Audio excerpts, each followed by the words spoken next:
murai itu kita rawat lama nih, bahkan saya pernah sampai 2 tahun burung bisa gacor. Tapi ketemu murai itu udah diem aja, bahkan kalah sama burung trotol sama burung pastol.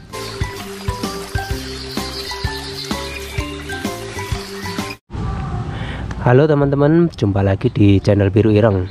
Nah, di video kali ini saya ingin membagikan tips nih buat teman-teman yang sedang mencari trotolan murai batu untuk dijadikan gacoan, atau ingin mencari trotolan murai batu supaya gampang gacor. Nah, simak terus video ini, jangan lupa di like, di subscribe, dan di share. Semoga bermanfaat.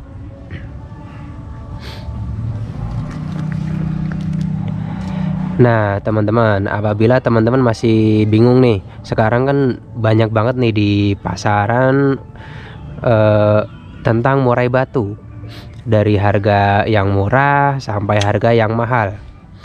Nah teman-teman nih, jangan salah pilih ya untuk trotolan murai batu itu, karena saat kita memilih trotolan itu akan menentukan bagaimana nanti nasib kedepannya ya. Jadi tentu kita pengennya itu trotolan ini saat dewasa nanti itu akan menjadi burung yang gacor, burung yang garang, yang mentalnya bagus ya. Karena pada dasarnya murai batu itu kan burung petarung ya. Kalau dia nggak bisa tarung ya, sepertinya kita ini ya gagal dalam merawatnya ya. Nah untuk itu pemilihan burung bahan itu sangat penting. Pemilihan burung trotol, nah itu sangat penting karena ya bisa menentukan nanti bagaimana kedepannya. Nah oke, langsung saja ya teman-teman ya.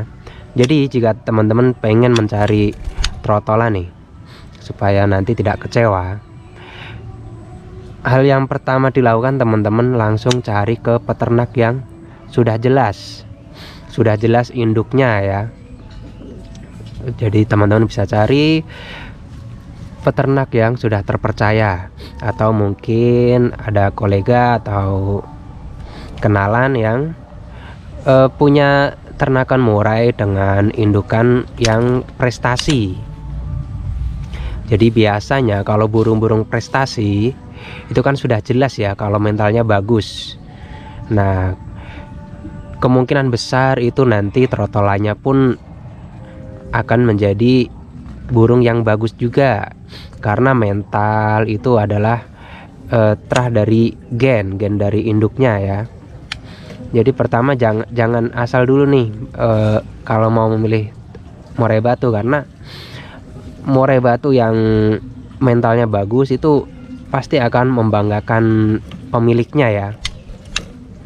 Karena di lomba-lomba besar, pokoknya mau lomba besar mau lomba kecil, murai batu itu yang dipertaruhkan mentalnya. Nah jadi teman-teman bisa mencari mentalnya dulu itu melalui ternakan yang jelas dari indukannya. Kalau teman-teman asal memilih ya tanpa tahu ini indukan dari indukan mentalnya bagus atau enggak, ya itu 50-50 lah ya. Ya bisa jadi kalau nasibnya beruntung ya dapat murai yang bagus gitu ya. Nah ini yang paling gampang lah, ini cara yang paling gampang ya, kita tahu induknya ya, entah itu bodinya kecil atau besar. Kalau dari induknya terah bagus, insya Allah mentalnya pun akan diturunkan ke anak-anaknya. Nah itu yang pertama ya teman-teman ya, kita memilih dari indukannya. Nah yang kedua nih, mungkin teman-teman masih suka cari burung yang ombyokan ya. Untuk ombyokan itu ya yang seperti saya bilang tadi, yaitu 50-50 nih. Kalau kita beruntung ya kedepannya bakal bagus, kalau nggak beruntung ya udah begitu aja. Burung biasanya itu gacor, ketika ketemu lawan diem. Ya itu nasibnya seperti itu sih kalau burung mentalnya kurang bagus gitu ya.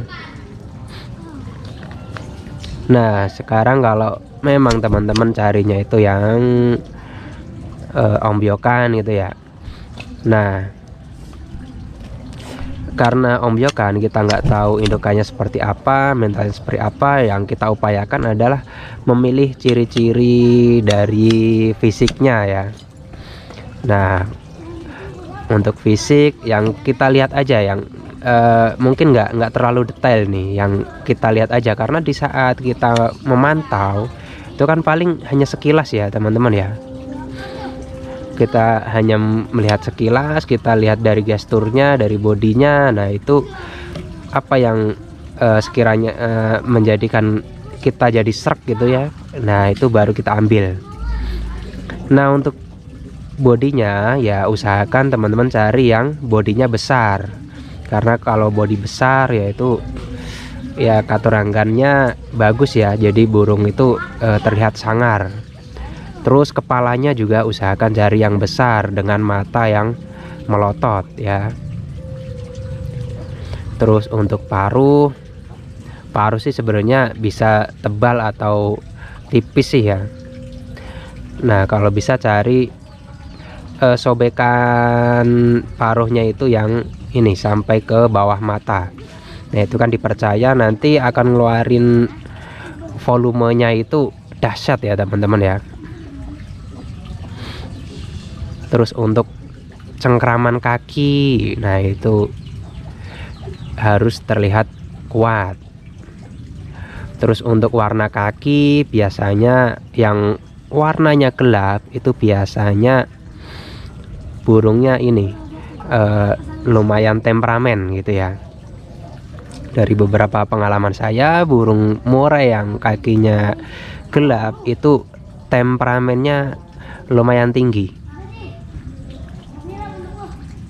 Terus untuk ukuran ekor buat saya itu nggak jadi masalah ya, nggak berkaitan dengan mental burung. Nah itu dari fisik yang sekilas kita lihat ya.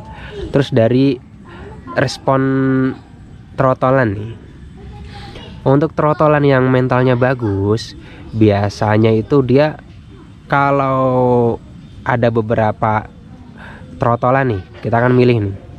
Nah cari burung itu yang aktif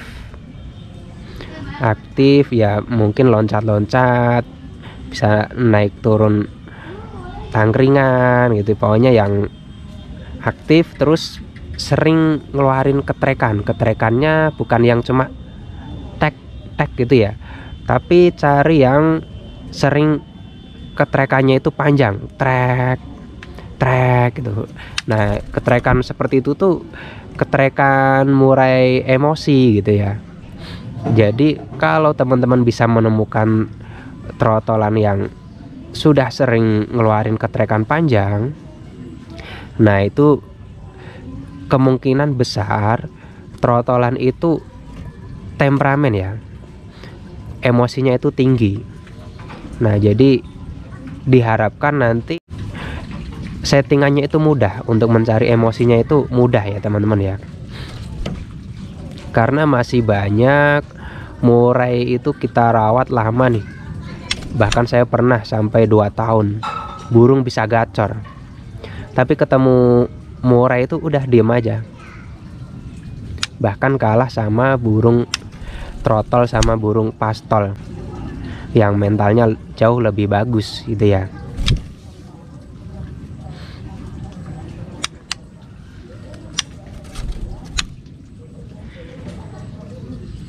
Nah setelah teman-teman dapat burung yang sesuai, yang teman-teman kira-kira anggap katurangganya bagus lah, baru ambil dan perawatan dimaksimalkan. Untuk trotolan tidak perlu banyak perawatan. Trotolan itu yang penting banyak pemasteran, terus pakan yang berlimpah, tentunya dengan memperhitungkan nutrisi yang diberikan. Nah, oke teman-teman, seperti itu dulu ya. Saya rasa inilah mudah dipahami lah, karena nggak perlu terlalu banyak ya untuk ciri-ciri trotol yang katurangganya bagus ya. Karena saat kita memilih biasanya kan bingung ya. Nah, karena mungkin trotolannya banyak gitu ya. Nah, paling kita lihat sekilas aja. Dengan beberapa tips yang saya berikan tadi, semoga bisa bermanfaat. Oke, terima kasih. Sampai jumpa di video selanjutnya. Apabila ada pertanyaan dan masukan, silahkan ketik di kolom komentar. Terima kasih, sampai jumpa.